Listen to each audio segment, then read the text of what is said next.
What's going on, people? It is Irish Gunner HD here. You can call me Irish, and today I have something very exciting to show you. Basically, it is the 4-year anniversary of my channel first kind of launching. My official kind of start date for my YouTube channel, if you go to the About section, is April the 17th, 2012, which is pretty crazy. So that means 4 years that I've been doing this now, and it's kind of weird. It seems like when I think about 4 years ago, in general, it seems like a long, long, long time ago. But when I think about YouTube, it actually doesn't seem like that long ago that I started doing all this. But I guess you could say time flies when you're having fun. So basically, I was trying to think of what to do, and my initial thought was to maybe have my girlfriend kind of come on and join me on here and do like a Q&A or something like that. And she said she was down for it, but she's busy. She's had work and stuff like that, so she didn't have time to get that sorted. And I didn't really push her on it. It was just an idea that I had. But basically, so instead of that, what I thought I would do was another idea that I've wanted to do for a while. As you can see, we are looking at Assetto Corsa here. I have decided to take my S14 Sylvia from Forza and take the kind of the paint job body kit thing that I had specifically done to make that my own specific kind of custom car that made it my own kind of personal thing that nobody else had. And I decided to recreate that and then kind of update it for this kind of like modern 2016, my take on kind of logos and design and stuff like that. So without further ado, I'm going to select it here, as you can see. And there we go. So let's head into the showroom now. I hope this doesn't mess up the recording, but if it does, I can fix it. But yeah, I just thought it would be a cool idea to go in, freshen it up, and then just kind of show you guys around it, and then actually look at the car in depth. So again, hopefully it's all working. So you can see there, it's the same deep shade of purple. I might flash up a picture or something like that on the screen of what it used to look like in Forza Motorsport 4 for those of you that don't know. But basically, as you can see, I've kind of kept the same theme, a lot of the same sponsors, and stuff like that. But I decided to kind of update them and add some new ones. And I basically walked through them. So Nito tires are just kind of they were Matt Powers tire suppliers, so that's just kind of stuck with me as my kind of, I like those tires. The logo is pretty awesome. They support Matt Powers through his Formula Drift career, and that's enough to make me love them a lot. The G logo, Logitech G920 is the wheel that I have, and G502 Proteus Core is the mouse that I have. Not sponsored by them at all, no contact ever with anyone from Logitech. It's just I was looking for logos, and I thought the coolest thing to do would be to use the logos of things that I actually own and like. So yeah, the Logitech G logo on the front there. GT channel, obviously my network, my partner who I'm partnered with. It's a nice little placement down there on the door. The door itself is carbon, as you can see. Again, it's a little bit glitchy and buggy with the actual car model and stuff like that. When you zoom in, this like weird shadow shows up and stuff, but yeah, that's that. Then the BenQ, I've got a BenQ XL2430T monitor, so I just went with the BenQ logo. It's kind of clean and simple and normal. Again, no sponsorships, no contact with them at all. Just I have the monitor and I like it. Then there's like kind of this is the big one throwback to the old car, basically the YouTube Irish Gunner HD on the 3/4 panel. That was the big kind of standout feature of the old one, that like when I'd go into public lobbies and stuff, I would have that logo on. Maybe if I performed well, people could go and check it out. Then I wanted to do something along the lines of the Irish flag, and I tried to do like different designs here where the danger tape is and stuff. I tried to do stuff in the corner here, but it didn't really work out. So I came up with this kind of cool, what I think is cool, kind of spray paint over spray, kind of drippy green, white, and orange kind of thing down the bottom corner here. Spent actually a strangely large amount of time on it. See if I can change the settings here so you can actually see a bit better. Yeah, the showrooms, the kind of showroom photo mode things, and this isn't exactly ideal. But yeah, you can get a better idea of it there a little bit. But yeah, that's that. So that's basically the sides. Then they're not symmetrical, so you'll see on the far side. So on the back, then we have hashtag 4 years. So 4 years on YouTube, obviously. The danger stripe, which is just a thing from Forza 3, I believe I started doing that, which I just think is really cool looking.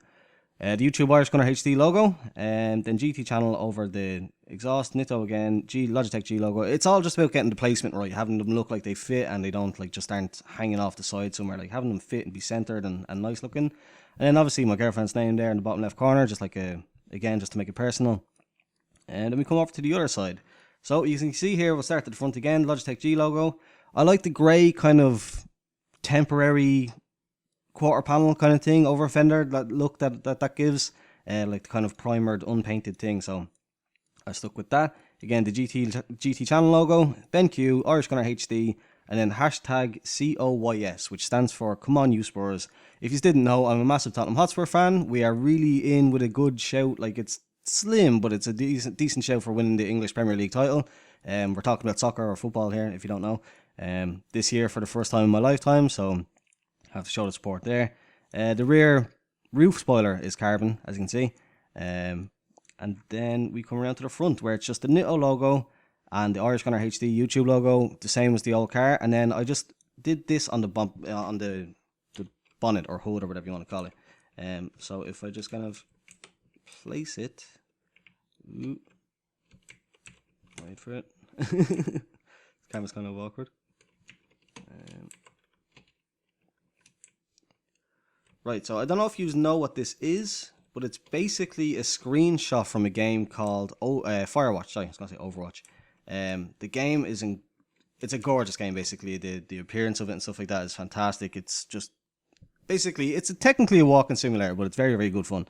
If I just bring down the darkness again, you might see some more details. The hashtag 4 years there at the top. There's the guy, the character that you play, looking out, surrounding, like surveying his kind of surroundings and stuff like that. I've thought about redoing it and shifting it down a little bit. I probably will do that at some stage, just to see Delilah, who is like one of the other main characters, just to see her outpost thing at the top there. Might just shift it down a little bit. But yeah, that's basically as far as the visuals go. Oh yeah, and then obviously one of my favorite details, you can edit the wheels. So I've got Irish Gunner HD on the wheels there. Super cool little detail. You can see it on every wheel, and the black wheels again to match up with the Forza 4 car. So what I think I'm going to do now is then go in, load up the car in an actual game, and I probably won't drive it. I'll probably include some clips later on driving, because I don't have my wheel set up at the minute. But I'll kind of run through my own personal tune for this car and kind of the settings that I like to use and stuff. So I will meet you over there, I guess. Alright, so we're here in Sekia Hills, basically just picked any random track, so we're going to have a look at the tune, as I said. So first things first, I'm going to just start off with the tyres. Street tyres, the compound. Semi-slicks also could work, but I just find streets with low tyre pressure works the best. So 24 in the rear, kind of keep the low tyre pressure down, keep them grippy, and then 28 and 28 in the front. The idea behind that is basically in Forza 4, when you were in the middle of a full drift, say if you're coming around like a full long sweeper corner and the wheels were going as fast as they're going to go, the front wheels, if you set it to about 27.5, 28 psi, they'd be reaching 30 psi, like under moving pressure, which is kind of the ideal, supposedly, that you want. And then the same with 23.5, 24 in Forza, when the wheels are spinning full speed, you'd be at about 30, you'd be at give or take 30 psi in the middle of a full drift. So I've just kind of carried that over here. It doesn't necessarily equate the same, but in theory it should work, and it's felt fine to me, to be completely honest. So that's just what I like. So that's it. So onto the gears then. 4.100 final gear ratio. I don't know why that seems to be the magic number when it comes to these, but for the SR engine, which I believe is the engine in this car, correct me if I'm wrong, in this mod, but I believe it's an SR20. Yeah, the 4.100 or 4.10 in Forza or 4.1 or whatever it is, it just seems to be the golden final gear ratio. So then that becomes about finding your third gear, basically. So go out, drift around like the kind of a good test track. I'm not really sure off the top of my head what would be a really good one, but most kind of smooth, flat surfaces with a variation of corners in the game. Anything like that would do, really. Find your third gear. For me personally, it was 1.391 with a top speed of 111 in third gear. That's where I like it. That's where I find to like it. And then just kind of adjusting the boost. So I'll use anywhere from 60% to 80% to sometimes 100%. And then on very tight tracks like Sekia Hills here, like occasionally 40% seems like it will do. But yeah, so set your third gear, adjust your first and second gear accordingly, obviously. And then find a track with a long sweeper corner where third gear gets maxed out. And then do your fourth gear according to that. You don't want it to be too far out where you're bogging down, but you don't want it to be too close to third gear that you're like basically still like hitting the limiter, basically, like as if you basically haven't changed out of third gear. So yeah, that's that. And then obviously fifth gear can be whatever, 1.0. Moving on then, tire or fuel, 60 litres, just because I've literally ran into situations before where I've ran out of fuel on like a 60 lap kind of drift session. So yeah, just be aware of that. Just stick it to maximum, because it doesn't make any difference, doesn't cost you anything, and it just means you can go longer in sessions basically. Onto the suspension then. So I'm gonna basically run through these. ARB front 30, ARB rear 20, stiffer on the front, softer on the rear obviously. Wheel rate front 70, wheel rate rear 55, and then the height 5 all round. Basically you could have it on 0, but I think just having it a little bit off the ground where it's not just completely dragging is the ideal situation there. Yeah, that's pretty self-explanatory I think. Softer on the front, stiffer on the rear. Other way around, sorry. Softer on the rear, stiffer on the front. Front splitter 0. 2 degrees rear wing aero, kind of for downforce and stuff like that. Push the rear end in a little bit. Then here we go, alignment. I've seen a lot of people recommend high camber settings like 4.5, some crazy enough as like 6 and stuff like that. For me personally, 2.5 in the front, 1 in the rear. It means that you're like, with too much camber, you're literally just scrubbing speed. Like you're reaching the maximum amount of drifting of angle that you can get. But at that point, then you're just scrubbing speed. You don't have. It's just not right, if that makes sense. So for me, I found that in general, 2.5 in the front works and 1 in the rear works. Negative, obviously. Then the toe, again, I don't want to go into too in depth about this because I actually don't fully understand it yet in Assetto Corsa. I know in Forza you wanted 0 in the rear and I think it was +1 in the front. I don't know how that translates to Assetto Corsa, so these aren't final, but for me the car feels good, so if you want to just stick them, like note them down, stick them in, feel free. But again, these will probably change as I learn more about the game. Then the dampers, it's the same situation. I know that that they basically need to be stiffer in the front, softer on the back. In Forza you basically do half of whatever you set the front to be in the rear. Again, I haven't gotten around to doing this yet and like kind of fully working out the ins and outs of it. So while this does feel good, again, it's subject to change and I'll probably end up kind of messing with them. But as I said, usually say if it's 10 and 4, it'll be 5 and 2. If it's 9 and 1, obviously you can't have 1 in the game. You can pick 0.5, but you know what I mean. Basically, stiffer on the front, softer on the rear, roughly half of split it in half basically. Then drivetrain, diff power, diff coast, basically as high as you can get them, because that basically, as far as I know, means like locking your differential, so your rear wheels are always spinning at the same time essentially. And then the diff preload, I have it set on 50. It just seems to be what works. Again, it's not a thing that I fully understand, but I like it. It feels good. That's what's good to me. And then generic brake bias 70, just a little bit towards the front, and then engine limiter, just max it out, just because it doesn't really have an effect as far as I know, but why not? Essentially.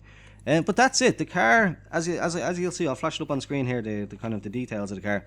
It weighs 1130 kilos. It has 470 brake horsepower, and it has 640 newton meters of torque, which is also very strange because after so many episodes of Will It Drift where I'm so used to saying like 1130 pounds and 640 foot-pounds of torque, to say it in kilos and newton meters is a bit of a tongue twister, a bit of a brain fryer there.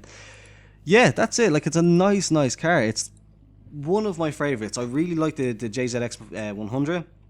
The JZX 110 is pretty good as well. The S13, the S15 from the Titan mod. They're all very, very good cars basically. But the S14 is always going to be the one that takes my kind of personal top choice. And then as you can see, that's roughly what it looks like in the game.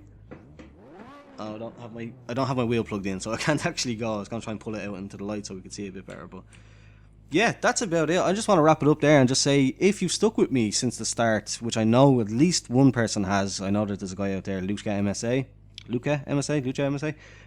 who's been around since the start, who I still every now and again keep in contact with. If you're somebody that's come along the way in the second year, third year, recently, and the last couple of months or whatever, no matter what, I appreciate you all the same. It's so amazing to see that people are still watching, even after so much inactivity and like so many months and months, like weeks and weeks can go by without a video, and then I'll put one up and I'll still get like a view and a like a couple of views and likes and stuff like that. It means a lot. So yeah, 4 years, pretty stoked on it. Yeah, I don't really know what else to say. It's really kind of really awesome, really awesome. So that's it. If you enjoyed it, please do leave a thumbs up, subscribe if you're new here. Thanks very much again for watching this video and all the videos over the 4 years. Thank you and goodbye.